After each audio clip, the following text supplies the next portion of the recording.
It's been a weekend. I had a great weekend, Harry. How was yours? Long. Okay, let's talk about where we're at, then I'll leave you alone. Okay? So that you have time today. So, presentations today is the 5th, right here.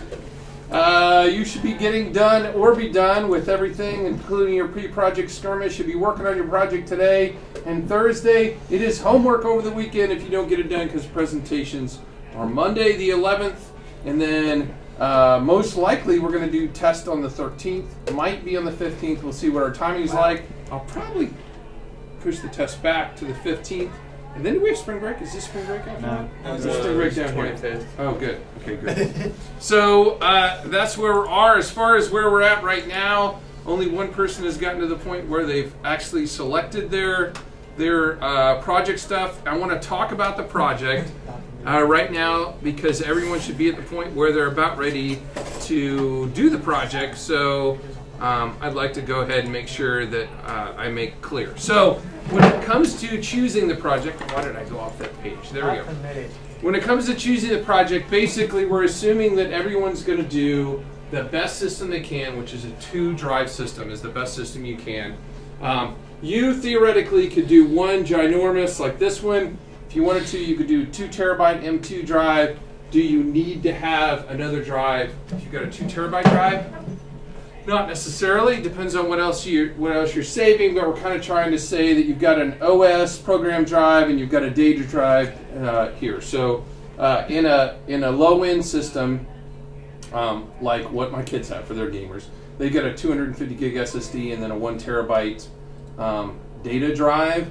And then as you have more money, you'd increase the size of your OS/program drive and conceivably increase the size of your data drive as well. This being the cheaper drive and this being the more expensive drive. So you're basically choosing what kind of setup you have, and then it says whether these drives are for your home motherboard, your business motherboard, your gamer motherboard.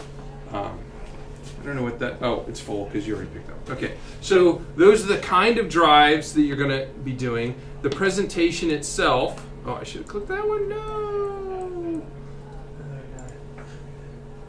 The presentation itself, I know I went over very basically in class last time on the project. Basically, you're presenting those 2 drives you have today and tomorrow. There's a bunch of specs down here. These specs don't apply to every kind of drive.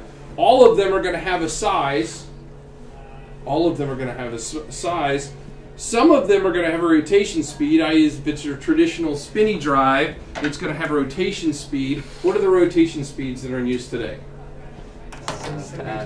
7200 and 5400, okay? Obviously, 7200 is a third faster than 5400. If it's spinning faster, this head, this whole thing moves together over the drive, will find the data faster, okay? Without question, okay? And that's when the calculations in your reading there on how to find seek times, basically the whole point is that the data has to come around here and it's half the rotation speed, and then the arm has to get to it and then it has to pick it up, okay? So the speed of the rotation is going to affect directly the access time or the latency of the drive. That these two things do not exist, or at least latency doesn't exist, for a solid state drive. Access is instantaneous. It's just pulling it out of memory, okay? Read-write speeds do exist for both. Transfer rates exist for both. Buffers can exist for both. They definitely exist for a traditional one.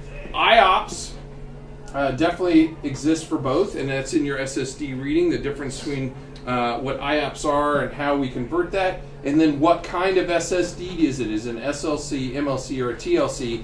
And those differences, and that's in your reading, are important to understand, because that's why some of these drives are more expensive than others, because if you get to a TLC versus an SLC, SLC says I write one thing to one area in memory, and TLC means I can write 3 things to one area in memory, and if those areas wear out as you use them, a TLC drive is going to last not as long as an SLC drive, which is why they get more expensive or less expensive, because you're basically making a drive that doesn't last as long. Now, newer TLC is supposed to last longer. I don't know whether that's true or not. Time will tell. Okay.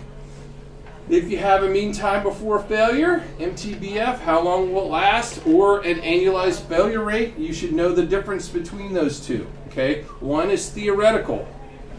Your MTBFs, you're going to see if you calculate it out, are going to be over 100 years. It's theoretical. In a lab, if it's never moved and left in a little jelly case the whole time and kept at the exact right temperature with the right airflow, this will last 100 years, okay? But who has a system that will never ever move, is in perfect temperature, is kept in an area where there'll be absolutely no vibrations forever on the drive? That's what MTBFs are talking about. Annualized failure rates are based on, hey, how often do they actually fail given the data over time? Warranty, obviously everybody's going to have that cost. We want to see a picture. No used, refurbished, or white label drive. It says white label, it means it's refurbished. That's a fancy term for Mr. Peck bought a whole bunch of broken drives and put his own label on it and is selling it like it's new. But it's called a white label drive because it means Western Digital built it, Seth broke it, Maverick bought it, and then took it to his special little lab downstairs in his basement and put a nice little sticker on it and was trying to resell it. Okay? Have I ever bought white labels? Yes, for student computers I have, but never for anything that actually mattered. You guys don't have white labels. Back when we had crappy student computers sitting around everywhere, or crappy compared to today. Okay, obviously question and answer slide. Oh, and when we talk about the company, give the background for each company. If you have a different company, like if I use these two drives, now I have to talk about Western Digital and Kingston. Very few companies make both kinds of drives. It's not that big of a deal, it's one extra slide. But just so you know, we want to know where each kind of drive came from. Does anybody have any questions? Have you guys, most people haven't even gotten to this to read it yet, but you should be there today, obviously, and starting to pick out your thing. There's nothing that says you guys can't all have the same companies. Nothing like that on this one. We're just doing different sizes of drives. Yes? You mentioned how like the consumer drives are typically 5400 or 7200 RPM. Yeah. Does that mean we can still go to like yes, you can get 10,000 RPMs. Now, there's a whole line of drives that are 10,000, but usually they're server lines or a higher end, and there's no drive in it right now. But we'll pretend there's a drive inside this one. It looks like this. These are called Velociraptors. I don't have another one sitting around the room. And actually, there's a drive that sits inside this, and this is just a big honking heat sink. From when this spins at 10,000 RPM, it's going to get hot. Okay, but why do I have the drive out? Because it works really well to put a solid state into a full-size bay as well. And some of the Velociraptors have failed, so we just took the drive and then we use that as a nice little case to hold a solid state or any other small form factor drive. The answer is yes. They make 10,000, they make 15,000. Those are generally server. They're usually not SATA. You'll see them be different connection types like SAS, which are not going to go in here. So make sure you're reading it. If it doesn't say SATA, it says SAS. Totally different connectors on the end. We haven't talked about that because it's really a server-only system, and we're talking about end-only or end-user systems in this class, not server class systems really. Okay, but yes, you can. They're way more expensive, but again, they're another third faster. And I definitely see you, Mr. Smith. What? I was wondering if you'd mind checking on the review for this scrimmage, because we don't know what we've gotten wrong. He's tried it many times. Several. Well, that whole point is you look up the answer, I and don't know then which next. ones I got wrong. Oh, it doesn't even say which one. I will turn on the points so you know which one you got wrong. How about that? Okay. But the whole point is that you're supposed to look them up and then go, because you can still see the questions, right? No. You just don't know what's right or wrong? It says not permitted. It says Oh, it doesn't even let you see that. Okay, I'll make it so you can at least see the questions and look them up and then make sure you've got the right answer and I see if did you that can. like 3 times, bro. No one has. I didn't ask you. He's just saying he's smart. Or he kept it open in another window in a different browser while he was doing it. One of the two. Possible. Okay, edit settings. Let's see down here. Yeah, you should at least be able to see the quiz, so you know what the questions were. How do you look those up?